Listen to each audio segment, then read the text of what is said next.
Hi, I'm going to show you how I made this voice box out of paper, cardboard, and craft foam, with the exception of buying these two switches, but basically how I went through the process. Now, I did use some specialized tools, but there are ways of making it with really common household tools and really common household items. I started by making some templates for the box. I had some measurements from the chassis that was recommended by Real Mad Martin and his great informational page on how to make a voice box using the actual parts that were used in the movie. Here I'm folding the template, making sure it's symmetric and rounding off the corners with my scissors.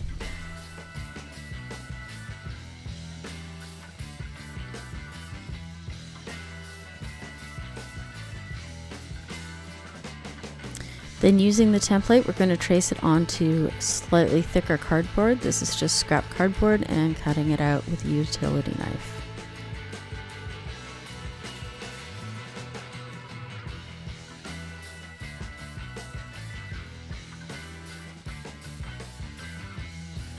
You can use scissors to clean up the edges and clean up the corners. We're going to repeat this process for several more.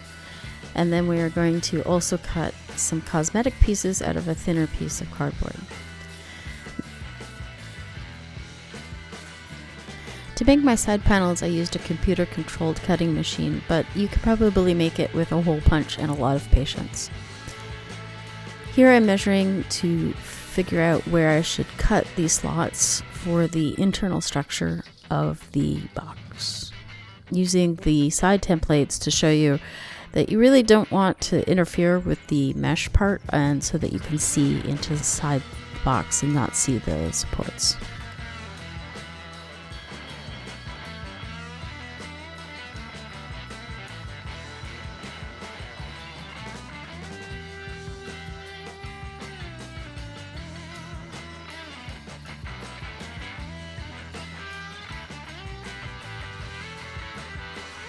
Carefully work the supports together, making sure to trim it so it all fits nice and flush and nice and square.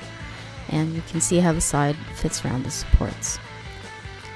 Here I'm using a round object to bend the paper. I'm trying to get as soft a corner as possible since there's nice round edges on the outside. Before I assemble it, I'm going to give the inside surfaces a coating of black. It would have been smart to just use black cardstock, but I didn't have any at the time.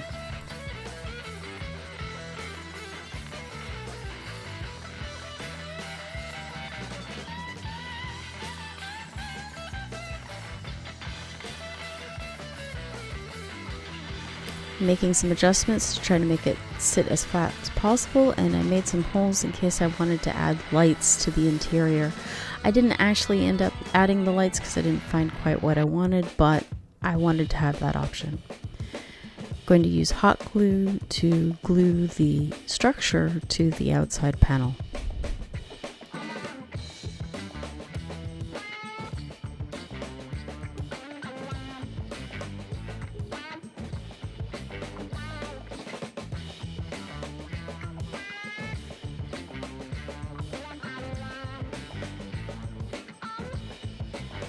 I was trying to be as careful as possible to get this as straight and aligned as possible. I did get it a little bit askewed.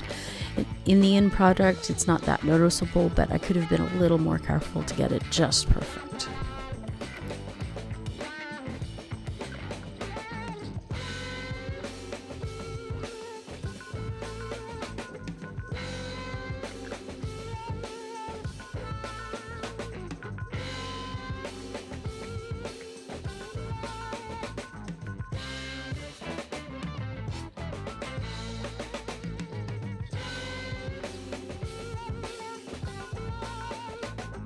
Now I'm attaching the bottom panel with hot glue.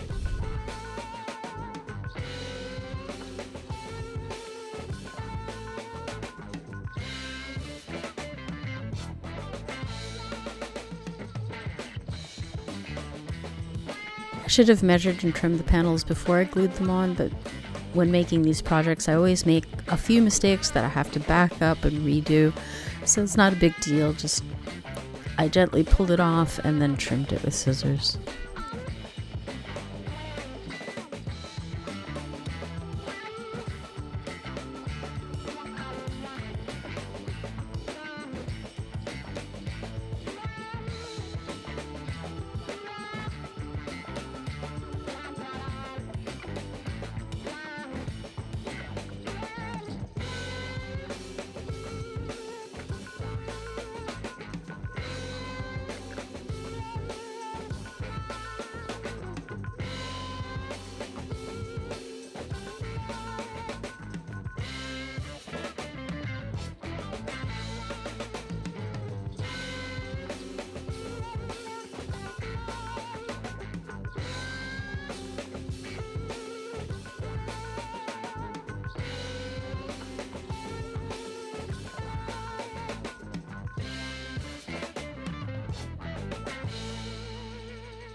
cut a strip of craft foam to add to a little bit of thickness to the chassis to make it look a little more like it's made out of metal.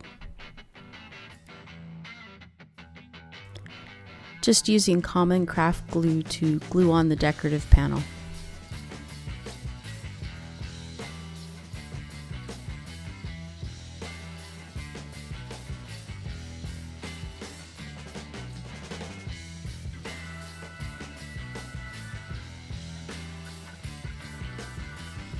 Now I'm gluing on the strip. Contact cement probably would have been better for this in this case, but I wanted to keep the materials as common as possible to make this project accessible. So I'm using clips since I'm using the white glue, and the white glue takes a while to dry. Sadly, the clips made little impressions in the cardboard, and you'll see later that I'll use protective cardboard to prevent that from happening, and I should have used it on both sides. Just keep that in mind if you do use this method.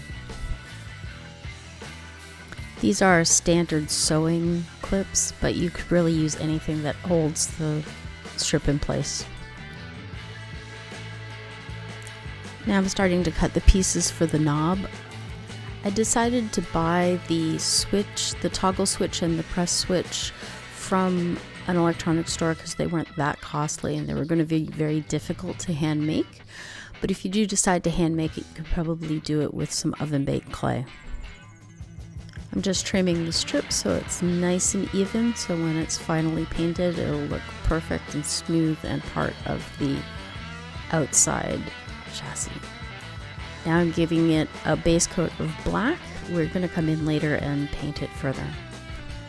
To make the knob, I took a dowel and cut a bunch of strips to thicken out the dowel and create the width of the knob.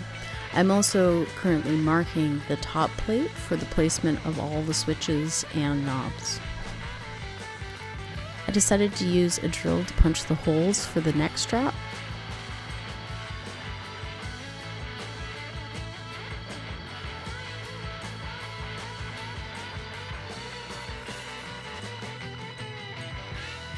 And I'm using bit sizes that are close to the sizes of the switches that I need to drill the holes. Drilling the holes did not make for terribly clean holes, and I did have to clean them up later, so this may not be the best method of cutting the cardboard.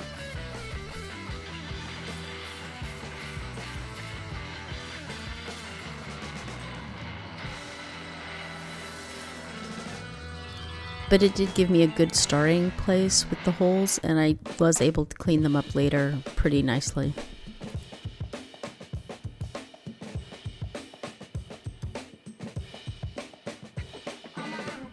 Now I'm attaching the decorative plate to the base plate.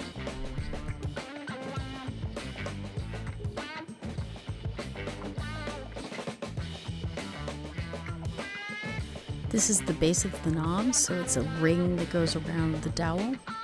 Originally, when I was planning the knob, I was going to make it all out of the craft foam, but I decided later that it would be easier to use some sculpting clay.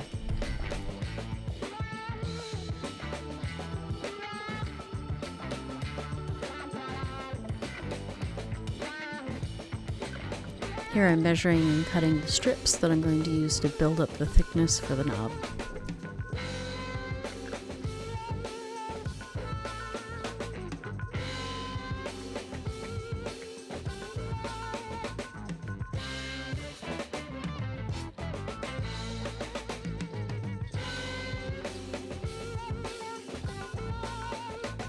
I held the strip in place with some tape and waited for it to dry.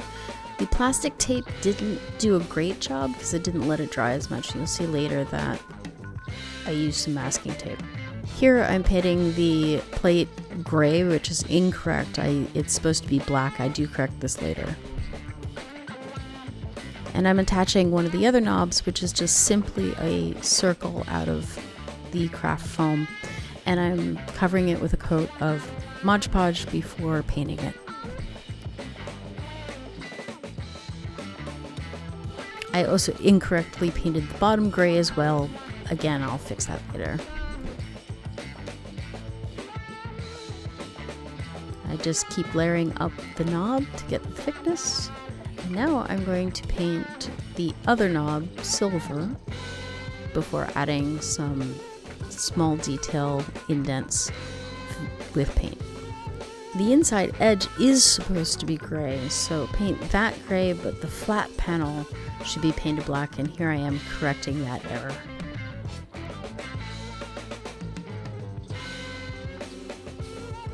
This is just a little bit of detail on this knob. You could do it physically by cutting out a little bit of the foam itself, but I think it looked just fine being a painted on detail. I'm installing the neck cord.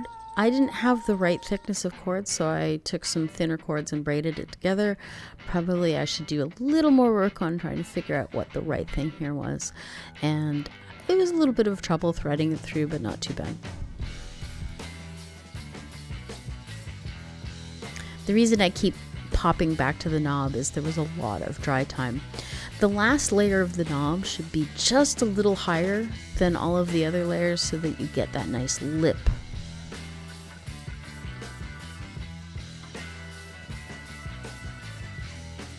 Because I bought the red switch and the toggle switch, you can just screw it on, and I had a little bit of excess cardboard to make it look clean, so just cleaned that up as I was screwing it on.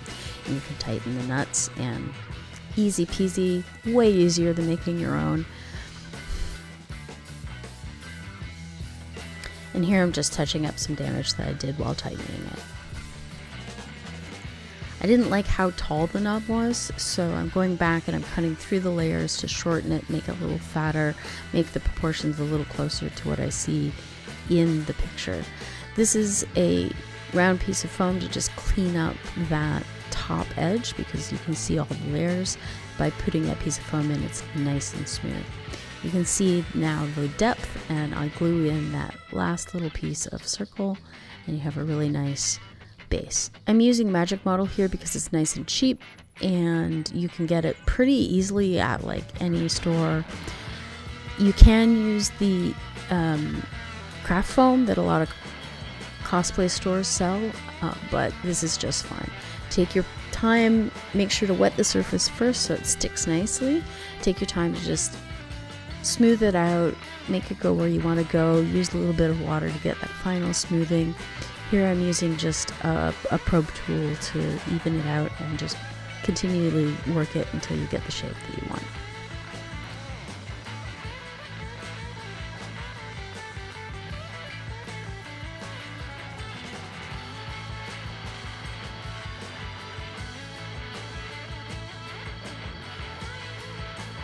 My seam wasn't perfect, so I decided to use a little bit of Magic Model to fill in that seam and make it as smooth as possible.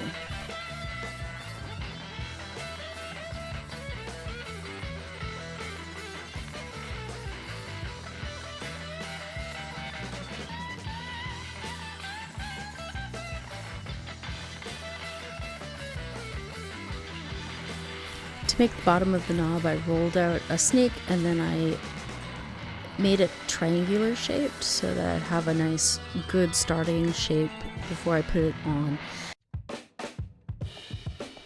And again, just put it on, and I continued to work it until I got the shape I wanted. I trimmed it, I removed the excess, and then made sure that everything was nice and even and smooth.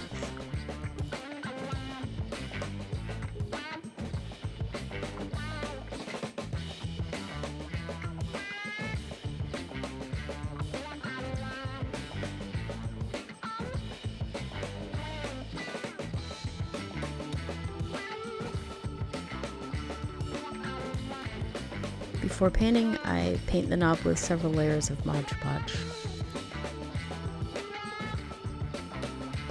The original knob has brushed circles on the top, so I was trying to start with the Mod Podge itself having that texture. I didn't really succeed. Next, I give it a base coat of black, let that dry, then mask off some of the black. Later you'll see that the masking tape ripped off some of the paint. It wasn't a big deal. And it still gave me a clean edge with the silver paint.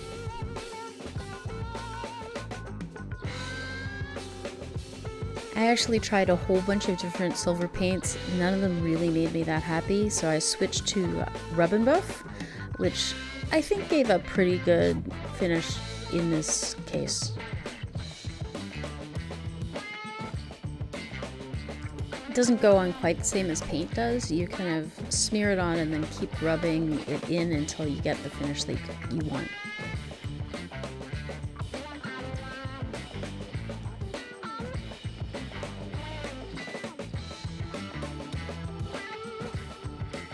Here you can see how the masking tape is ripping off some of that black. I just go in and neaten it up.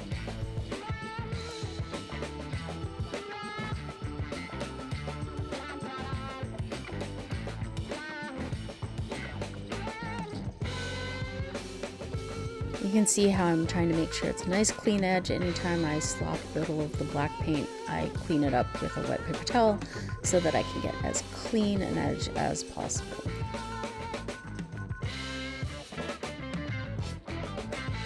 Now we're ready for the final assembly. We're going to put it all in and put that last strip of thickness at the top.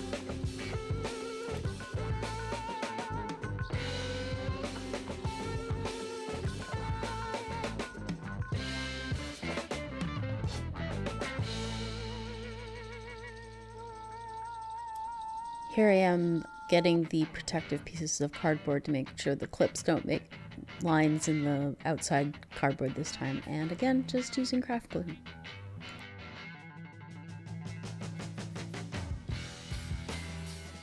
This strip I cut long enough that there would only be one seam, and I made sure to put the seam on the front side because it's less visible there.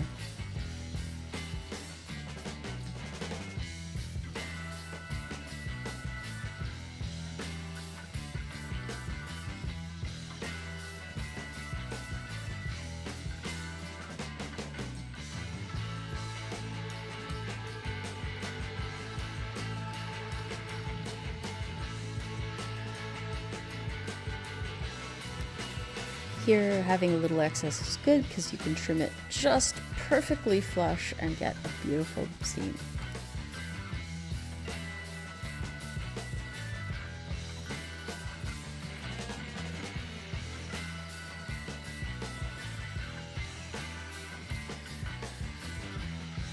And I'm just trimming everything to make sure it's nice and as perfect as I can make it.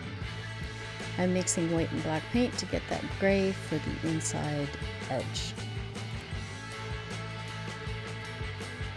And lastly, I'm going to go with the whole outside coating of metallic black. And it's done! Thank you so much for watching. I hope it was useful. If you have any questions, please ask them below. I hope you have a great time making this project.